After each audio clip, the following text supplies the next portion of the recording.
अकेले चलो और सफलता अर्जित करो।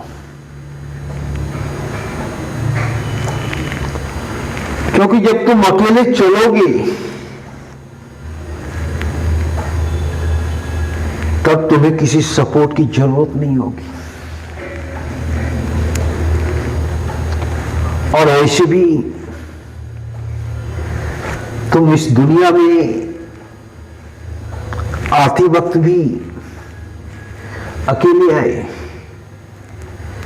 और जाते वक्त भी अकेले जाओगे। ये परम सत्य है कि तुम अकेले आए हो और अकेले जाओगे। ये दुनिया एक रंगमंच है और इस पर तुम रोल अदा कर रहे हो और जाने के बाद हर रोल की विवेचना होगी। कौन रोल कैसा रहा। आज हम लोग बोलते हैं शास्त्री जी ईमानदार नेता थे। ना तो इसमें शास्त्री जी के पिताजी का जिक्र करते हैं, ना तो पत्नी का जिक्र करते हैं, ना तो पुत्र का जिक्र करते हैं। बस शास्त्री जी का जिक्र करते हैं। मतलब जाने के बाद भी जब विवेचना होगी उसमें भी अकेले होगे। तो जब आते वक्त न साथ थे न जाते वक्त किसी के साथ होंगे तो बीच का समय साथ कैसा। ये भ्रमजाल है जो तुम देख रहे हो कि ये मेरा दोस्त है, ये मेरा माता पिता जी है, ये मेरा भाई बहन है, ये मेरा पत्नी है। ये भ्रमजाल है। इसमें अगर फंसोगे तब हो सकता है तुम्हें धोखा मिले। क्योंकि दुनिया में सबसे ज्यादा आप जिस पर विश्वास करते हो उसी से दुनिया में धोखा मिलता है। और अगर विश्वास करोगे तो धोखा मिलेगा। अगर विश्वास कर रहे हैं तो अपने आप पे करो, क्योंकि तुम्हारे अंदर परमात्मा का निवास है।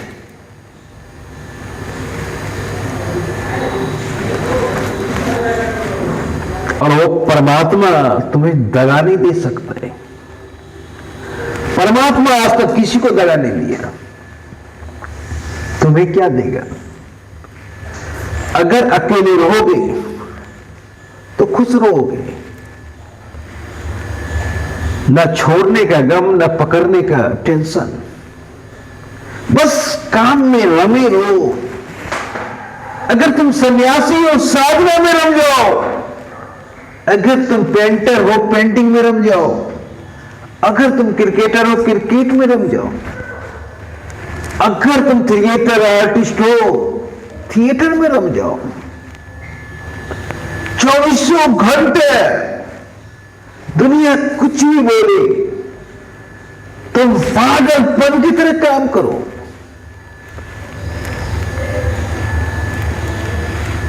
तब एक समय आएगा दुनिया तेरे पीछे होगा।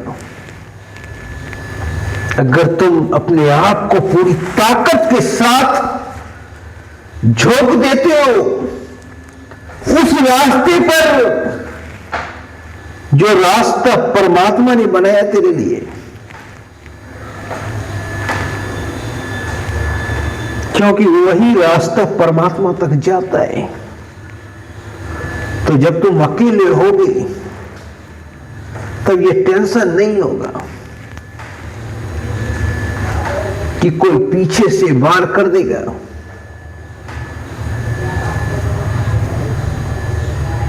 तब तुझे कोई तरह का टेंशन नहीं होगा।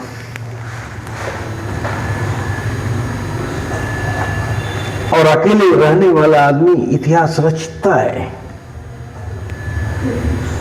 जब भी साधना होता है तो अकेले में होता है, चाहे साधना सन्यासी का हो, चाहे साधना आर्टिस्ट का हो, चाहे क्रिकेटर का हो,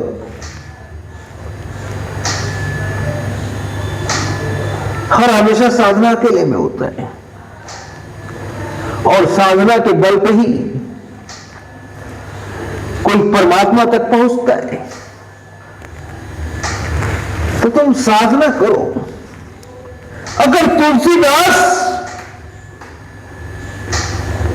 एकांत जीवन नहीं जीते तो आज तुलसीदास को कोई नहीं जानता। पर तुलसीदास की कहानी भी बहुत रोचक है। दुनिया में सबसे अय्यासी करने वाला व्यक्ति था तुलसीदास। एक रात भी बिना पत्नी के गुजारना उनके लिए संभव नहीं था। एक रोज उनका पत्नी मायके चली गई।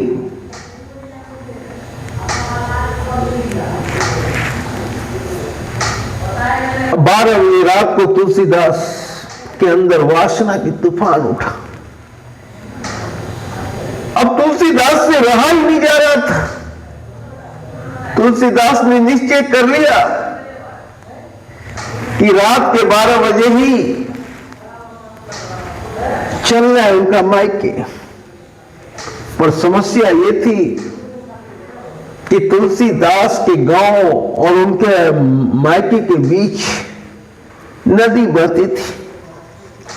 फिर भी कहते हैं ना कि जहां चाह वहां रात दिख ही जाता है।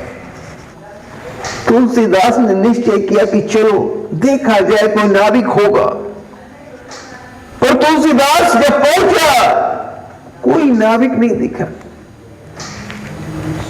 परास की एक किरण दिखी, एक लाश तैरते हुए जा रहा था। तुलसीदास मन ही मन खुश हुआ और वही लाश पकड़कर तुलसीदास नदी पार कर गया। और चोरों की भांति खिड़की देके पत्नी के कमरे में इन किया और पत्नी को पीछे से पकड़ा। पत्नी सोचा स्वामी वहां है, ये कौन पकड़ रहा है। पत्नी जोर से चिल्लाई। तुलसीदास ने किसी तरह पत्नी का मुंह बंद किया। जब पत्नी पीछे मुड़ के देखी तो अबाक रह गई। बोला, प्रभु जितना प्यार हमसे आप कर रहे हैं उतना प्यार अगर प्रभु से करते तो आप कहीं और होते। यही बात तुलसीदास को लग गया और उसी दिन से तुलसीदास ने निश्चय किया कि मुझे एकांत जीवन जीना है। और उसी दिन से तुलसीदास एकांत जीवन जीना शुरू किए और अपने आप को खोजना शुरू किए और इसी के परिणाम स्वरूप रामचरितमानस की रचना कर डाले। तो एकांत जीवन बहुत अच्छा होता है। कोई व्यक्ति अगर अकेले चलता है तो दुनिया में उससे ज्यादा ताकतवर कोई नहीं होता है। चाहे कितना भी बड़ा व्यक्ति क्यों न हो, अगर अकेले चलने वाले व्यक्ति से मुलाकात हो जाता है तो उसे संभालना मुश्किल हो जाता है। क्योंकि अकेले चलने वाला व्यक्ति के पास हौसला भी बहुत होता है, ऊर्जा भी बहुत होता है और गुणवान भी बहुत होता है। तीनों चीज से भरा पूरा होता है और सबसे ज्यादा आत्मविश्वास होता है। क्योंकि उसे तो दूसरों का सहारा लेना नहीं, वो खुद सहारा है अपने आप का। वो खुद सक्षम है अपने आप को कहीं तक पहुंचाने के लिए। तो अकेले चलने वाला व्यक्ति बहुत ही बलवान होता है। तो अगर आप अकेले चलते हो तब आप परमात्मा के पास पहुंच जाओगे, क्योंकि परमात्मा के पास पहुंचने के लिए साधना तो करना ही होगा, और साधना अकेले में ही होता है। चाहे आप क्रिकेटर बनो, चाहे आप स्टार बनो, चाहे आप सन्यासी बनो, चाहे आप राजनेता बनो, बिना साधना के संभव है नहीं। और जब तक अपने आप को समय न दोगे तब तक ये चमत्कार हो ही नहीं सकते हैं। तो परमात्मा को अक्सर वही आदमी मिलते हैं जो आदमी अकेले चलते हैं। तो इसलिए अगर परमात्मा का दर्शन करना है तो अकेले चलना ही होगा, और अकेले चलने में सुखद अनुभूति भी है और आत्मविश्वास भी है, क्योंकि आपको अगर आशा किसी पे है तो परमात्मा पे है और किसी पर नहीं, और परमात्मा कभी धोखा दे नहीं सकता है। इसीलिए अकेले चलो और तरक्की करो। जय हिंद।